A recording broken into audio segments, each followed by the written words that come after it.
My name is Celeste Stardon. I'm 38 years old. The morning it all began was quiet, eerily so. I walked into the kitchen, expecting to hear Nathan humming under his breath while making coffee the way he always did. Instead, the room greeted me with a silence so dense it pressed against my ears. And there it was, a note. 4 sentences written in Nathan's neat, almost dainty handwriting, sitting squarely on the polished granite of our kitchen island, weighted down by his house key. Not the front door key, but the slim brass one for the back door, the door he always preferred. A deliberate detail. It read, "I need to be on my own for a while. This isn't working for me anymore. I need freedom. Don't look for me." That was it. No apology, no "I love you," just a clinical departure. For a moment, I froze. My fingers brushed the paper, but I didn't pick it up. Instead, I just stood there. The scent of freshly brewed coffee lingered in the air, warm and mocking a trace of a morning routine that had already died. I let my eyes roam the kitchen, the backsplash we'd argued over for weeks, the ridiculously expensive Scandinavian chair he'd insisted would be his reading throne, but mostly served as a coat rack. It all felt like a stage set for a play that had just ended mid-scene. My chest tightened, grief swelling like a wave. But beneath it, disturbingly, there was calm. Cold. Focused. Nathan had always been impulsive, prone to grand declarations and messy emotions. I was the opposite. He made scenes, I made plans. And this note, was his final act of theater. I pressed the note flat against the counter, then straightened. My hands weren't trembling. My mind was already racing forward. My first call wasn't to a sister or to mutual friends. It was to a woman named Marissa Chen, the most ruthless divorce attorney in town, recommended by a colleague of mine who'd once whispered, "She doesn't fight for clients, she dismantles enemies." I booked an appointment for Monday. My second call was to the bank. I told them I suspected a breach on our joint account. A small lie. They froze everything immediately pending my in-person visit. What Nathan didn't know, I had a separate account in my name, only my quiet what-if fund. It wasn't much, but it was enough. Then I walked into our bedroom. His side of the closet was half empty. He'd taken his favorite suits and designer sneakers, but he'd left behind the shirt from our first date and the framed photos of us on his nightstand. Oddly, he'd abandoned his muddy Adidas running shoes in the middle of my new rug, a final careless insult. I didn't cry. I didn't scream. I packed a bag. My hiking boots were already broken in from months of planning a solo trip Nathan had mocked as boring. I slid his note into my desk drawer, locked it, and grabbed my pack. Before leaving, I stood in the doorway, staring at the silence that no longer felt like emptiness, but possibility. He had asked for freedom. I was going to give it to him, with boundaries, footnotes, and legal counsel. And then, without looking back, I locked the door and walked away.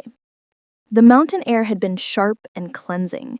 For 3 days I hiked until my legs burned and my lungs felt raw. I didn't check my phone often. When I finally did, I saw the unraveling first. A string of texts from his friends, then from Nathan himself.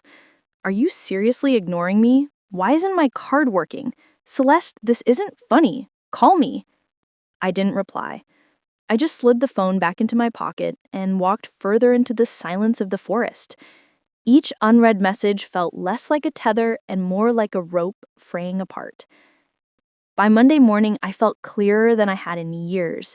I showered at a truck stop, pulled on the navy suit I'd packed, and drove straight to Marissa Chen's office, a discreet, modern building with sharp lines and mirrored glass.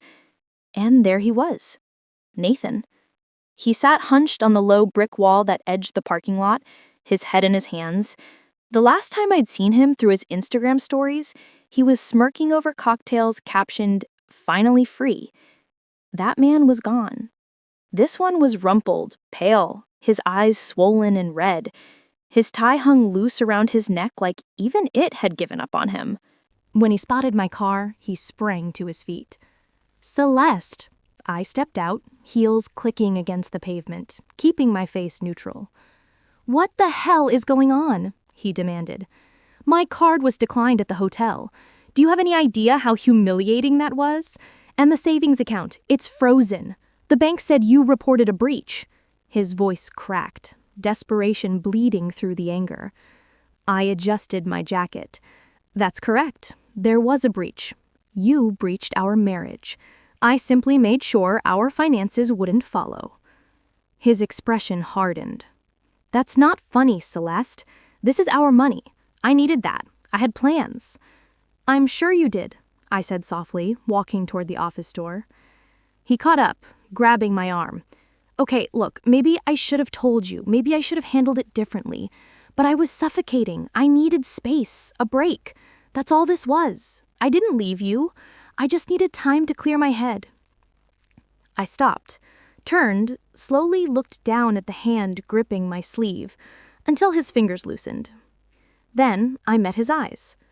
"You left me a note, Nathan. 4 sentences. Don't look for me. It didn't say, 'I'll be back Monday. Please keep the bed warm and the accounts liquid.'" He flinched. "You wanted freedom? I'm just honoring your request." The glass doors whispered open as I stepped into the lobby, the sound crisp, final behind me. His voice broke, ragged with panic.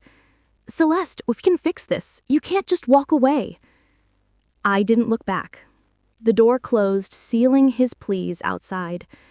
And for the first time in years, I felt the strange, steady weight of control settle onto my shoulders. Not relief, not yet, but power. A week of silence. Then a voicemail from a man whose voice carried the kind of smooth authority that made my skin crawl. "Celeste, this is Mark Jensen, Erica's husband. I think we should talk. Nathan's been seeing her for months. If you didn't already know, well, now you do." Erica, the colleague whose laugh lingered too long at holiday parties, whose perfume clung faintly to Nathan's shirt some nights. I had suspected, but suspicion feels like smoke, hard to grasp. Now it was fire. I didn't call him back. I didn't need more proof, whispered in shame. I already had his note, his absence, his unraveling. But 2 nights later, proof came to me. The doorbell rang just past dusk. I peered through the peephole. Nathan stood there, shoulders stiff, lips pressed thin. Beside him, a woman with glossy dark hair at an expensive camel coat. Erica. His hand rested at the small of her back like she was a prize he was presenting. My stomach twisted, but my voice stayed even as I unlatched only the top lock, leaving the security chain hooked.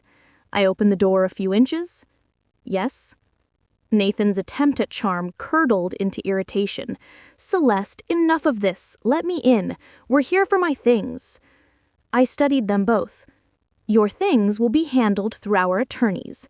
That's how this works now." Erica shifted uncomfortably, but Nathan pressed forward, palm flat against the door, rattling the chain. "Stop being dramatic. This is still my home. We'll just grab what's ours and be gone." I let the silence stretch, then tilted my head. "Funny. The locks were changed the morning you left. You vacated the property, Nathan.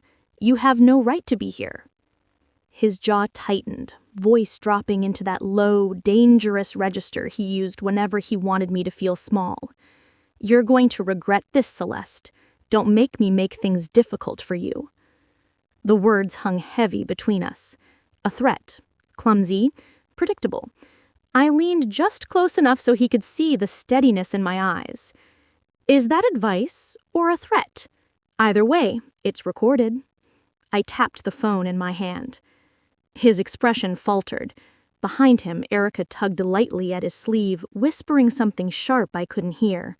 He muttered, "This isn't over," before they turned away, retreating down the path like 2 actors leaving the wrong stage. When the night swallowed them, I closed the door and slid every bolt into place. But the quiet of the house felt different now. He hadn't just left. He'd built a whole other life in the shadows. And now that life had knocked on my door. The night after Nathan and Erica came to my door, I couldn't sleep. The house was silent yet heavy, like it was holding its breath with me. I found myself wandering into the office we once shared. The desk lamp cast a cold pool of light across the keyboard of our old desktop. It had sat untouched for months. Nathan always preferred his laptop, which he'd taken with him. I powered it on. A thought had been gnawing at me since the door confrontation. He hadn't even bothered to cover his tracks. It didn't take long. The browser history was a map of his betrayal. Hotel bookings under aliases, late-night dinner reservations, private Instagram login. And then the messages. A secret chat log stretching back 6 months. There they were, Nathan and Erica. Flirty, cruel, careless.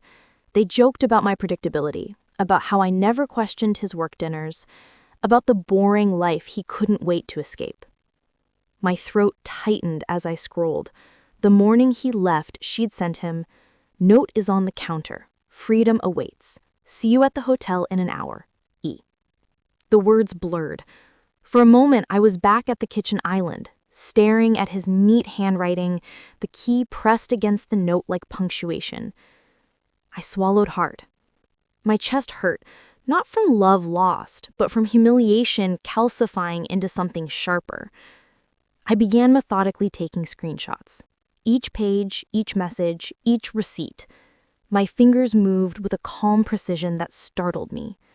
When I was done, I saved everything to a thumb drive and labeled it in bold letters. Evidence. Then I emailed a copy to Marissa with a single subject line. For the file. I sat back in the chair, staring at the glow of the monitor. The grief was still there, yes, but it had changed texture. It was no longer a hollow ache. It was becoming fuel. I whispered to the empty room, "This isn't revenge. This is clarity." And for the first time since he'd left, the silence of the house didn't feel suffocating. It felt like armor. The days that followed had moved with a quiet precision, each step falling into place as if I had rehearsed it all my life. First, the house. The lease was due for renewal, and the landlord called wary of complications. I explained simply, "Nathan has vacated the property permanently. I have his handwritten note confirming it." I emailed him a photo of the note, the brass key resting neatly beside it. Within a day, a new lease, solely in my name, arrived in my inbox. A clean line drawn in ink where a marriage had once been. Then came the social fallout. I didn't spread rumors. I didn't need to. Nathan and Erica were loud enough for both of us. Their social media turned into a frantic performance. Steak dinners, weekend getaways, endless selfies with captions like, "Finally happy." But people noticed the cracks. A colleague of mine, Kelly, called one evening, voice hesitant. "Celeste, I'm sorry. It's just, everyone at their office knows. They're a spectacle. People are whispering. It's awkward. No one respects them anymore." Word traveled faster than I expected. Erica's husband had filed for divorce, and it was uglier than ours. Custody battles, financial audits. Nathan had stepped into a fire he wasn't equipped to handle. Meanwhile, I stayed silent. Silence is heavier than shouting. It makes people lean in, wonder, fill in the blanks themselves. Late one night, my phone lit up. Nathan's name. Against my better judgment, I let it roll to voicemail. His voice cracked. Not the confident man who once dictated my world. He, "Celeste, do you remember that trip to the coast? How happy we were. I don't know how we got here. His tone shifted, frantic. "Look, I really need my half of the security deposit. It's $2,850. Just wire it to me, please." I listened once, then deleted it. The audacity was breathtaking. The next day, a letter from his new lawyer arrived. Cheap stationery, aggressive tone, demanding release of funds. Marissa's reply was surgical. All assets frozen, pending final judgment. Further communication through counsel only. Attached was a password-protected PDF. Its name, Erica. Inside, the first 10 pages of their Instagram DMs. The demand stopped overnight, and I realized then Nathan wasn't just losing me, he was losing the narrative. Their perfect love story was collapsing under its own weight, while I, and my silence, was slowly rebuilding, stone by stone. 6 months after I found the note on the counter, it was over. The divorce wasn't a screaming match, no tearful courtroom theatrics. It was quieter than that, brutal in its calmness. A series of negotiations, paper by paper, email by email. Marissa Chen was worth every penny. She didn't fight loudly, she cut cleanly. She laid it all out before the judge. Nathan's handwritten abandonment note, the frozen accounts, the threats at my doorstep, the digital trail of his affair. Each piece was irrefutable. Each one chipped away at the image Nathan had tried so hard to preserve. When the settlement came, it wasn't a clean 50-50. The state allowed fault-based division under certain conditions, and Nathan had provided all the evidence Marissa needed. He walked away with little more than his clothes, a used car his parents had gifted him, and a court-ordered sliver of our joint savings. I kept the house. The house that had once been a stage set for his departure was now solely mine. The landlord sold it to me under the original lease option, and the down payment I'd been building in my private account remained untouched. I signed the purchase papers with steady hands. That night, I sat in the living room, surrounded by half-open boxes, staring at walls that finally felt like they belonged to me. I painted the kitchen in a deep blue, the kind of color Nathan always dismissed as too heavy. His Scandinavian chair was gone, replaced with a solid oak bookshelf filled with novels I'd never had time to read. Each brushstroke, each rearranged piece of furniture felt like reclaiming oxygen. And then one small moment gave me the deepest satisfaction. An email from Spotify. "Your password has been changed." I hadn't touched it. I realized Nathan had still been using our family plan, a tether I hadn't even remembered to cut. I logged in, saw his profile still sitting there. With a single click, I removed it, reset the password, logged out. It felt like closing the last lock on a door I didn't know was still open. I don't hate him. Hate is too hot, too consuming. What I feel now is cool indifference, the stillness after a storm. Sometimes late at night, I remember the woman who stood in the kitchen staring at 4 sentences and a brass key. I feel her grief like a ghost pressing against my chest.